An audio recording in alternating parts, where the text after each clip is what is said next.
Hi dear friends, നമസ്കാരം. പുതിയൊരു വീഡിയോയിലേക്ക് എല്ലാവർക്കും സ്വാഗതം. ഇന്ന് ഡേ 8 ആണ്. ഇന്നത്തെ നമ്മുടെ ചലഞ്ച് ഫ്രിഡ്ജ് ക്ലീനിങ് ആണ്. ആദ്യം തന്നെ സ്വിച്ച് ഓഫ് ആക്കാം. ഇനി നമുക്ക് ഫ്രിഡ്ജിലെ സാധനങ്ങളെല്ലാം എടുത്തു മാറ്റാം.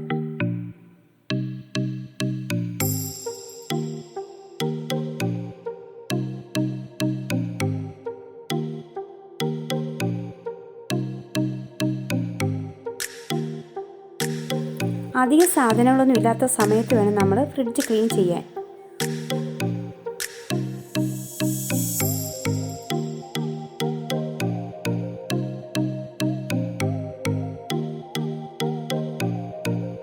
ഫ്രിഡ്ജിലെ എല്ലാ സാധനങ്ങളും ഞാൻ എടുത്ത് മാറ്റിട്ടോ.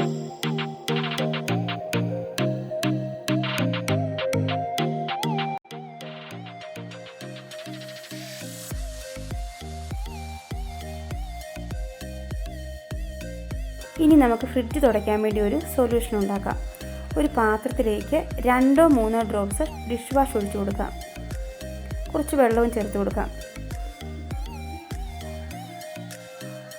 സോഫ്റ്റായ എന്തെങ്കിലും തുണിയോ സ്പോഞ്ചോ വെച്ച് നമുക്ക് ഫ്രിഡ്ജ് നന്നായിട്ട് തുടച്ചെടുക്കാം. ആദ്യം ഈ സോപ്പിൻ്റെ ലിക്വിഡ് ഉപയോഗിച്ച് നമ്മൾ നന്നായിട്ട് തുടച്ചതിന് ശേഷം നല്ല വെള്ളത്തിൽ ഒന്നുകൂടെ തുടച്ചെടുക്കണം. അത് കഴിഞ്ഞ് ഒരു ഉണങ്ങിയ ടർക്കിയോ എന്തെങ്കിലും വെച്ച് ഈ ഫ്രിഡ്ജിൻ്റെ അകം മൊത്തം നമുക്ക് നല്ല വൃത്തിയായിട്ട് തുടച്ചെടുക്കാം. ഞാൻ അകത്തെ ട്രേകളെല്ലാം കഴുകി ഉണങ്ങാൻ വെച്ചിട്ടുണ്ടായിരുന്നു. അതെല്ലാം ഞാൻ ഉണങ്ങി എടുത്തുകൊണ്ട് വന്ന് ഇനി ഫ്രിഡ്ജിൽ തിരിച്ചു വെക്കുകയാണ്.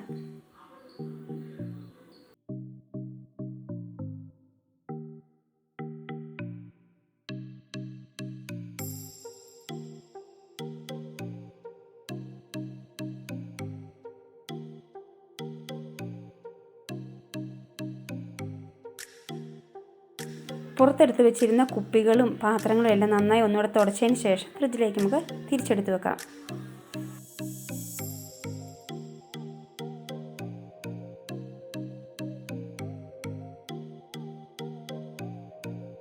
പ്ലാസ്റ്റിക്കിൻ്റെ ഇതുപോലത്തെ ഒരു ഷീറ്റ് വിരിച്ചിട്ടാണ് കേട്ടോ ഞാൻ സാധനങ്ങളെല്ലാം ഫ്രിഡ്ജിലെടുത്ത് വെക്കുന്നത്.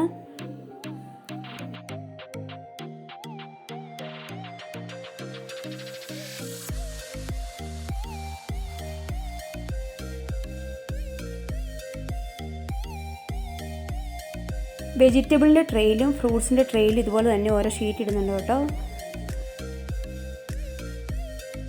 ഇനി ഈ പച്ചക്കറികളെല്ലാം ഓരോ കവറുകളിലാക്കി ഫ്രിഡ്ജിലെടുത്ത് വെക്കാം. ഞാനിവിടെ സിപ്ലോ കവറുകളും ഇതുപോലെയുള്ള പാൽപ്പൊടിയും ഓട്സും ഒക്കെ വാങ്ങുമ്പോൾ കിട്ടുന്ന അലുമിനിയം ഫോയിലുള്ള കവറുകളില്ലേ, ഇതിലെല്ലാം പച്ചക്കറി ഇട്ട് വെക്കും.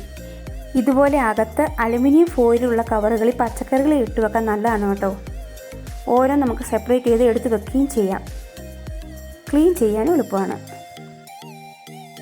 ഫ്രൂട്ട്സൊക്കെ ഞാനിങ്ങനെ ട്രേകളിലാക്കിയാണ് കേട്ടോ എടുത്ത് വെക്കുന്നത്.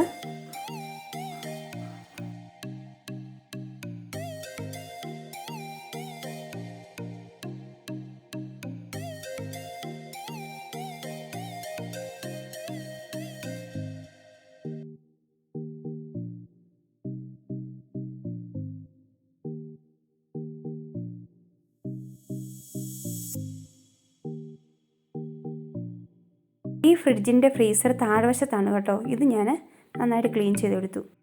ഇത് ക്ലീൻ ചെയ്യുന്ന വീഡിയോ ഞാൻ എടുത്തില്ല കേട്ടോ. എല്ലാം കൂടെ കണ്ടാൽ നിങ്ങൾക്ക് ബോറായി പോകും.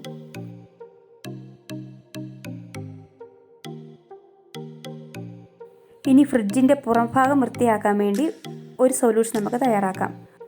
ഒരു പാത്രത്തിലേക്ക് 1/4 ടീസ്പൂൺ സോഡാപ്പൊടി ഇട്ട് കൊടുക്കാം. കുറച്ച് വെള്ളം ഒഴിച്ചു കൊടുക്കാം. ഈ ലിക്വിഡ് ഉപയോഗിച്ച് നമുക്ക് ഫ്രിഡ്ജിൻ്റെ പുറം ഭാഗം ക്ലീൻ ചെയ്തെടുക്കാം. ഈ ലിക്വിഡ് ഉപയോഗിച്ച് ഗ്ലാസ് ടോപ്പുള്ള ഫ്രിഡ്ജിൻ്റെ പുറഭാഗം വൃത്തിയാക്കിയാൽ നല്ല ക്ലീനായി കിട്ടും. അങ്ങനെ ഫ്രിഡ്ജ് ക്ലീനിങ്ങും ഓർഗനൈസിങ്ങും എല്ലാം കഴിഞ്ഞു. നിങ്ങൾക്ക് എൻ്റെ വീഡിയോ ഇഷ്ടമായാൽ ലൈക്ക് ചെയ്യണം, ഷെയർ ചെയ്യണം, സബ്സ്ക്രൈബ് ചെയ്യണം.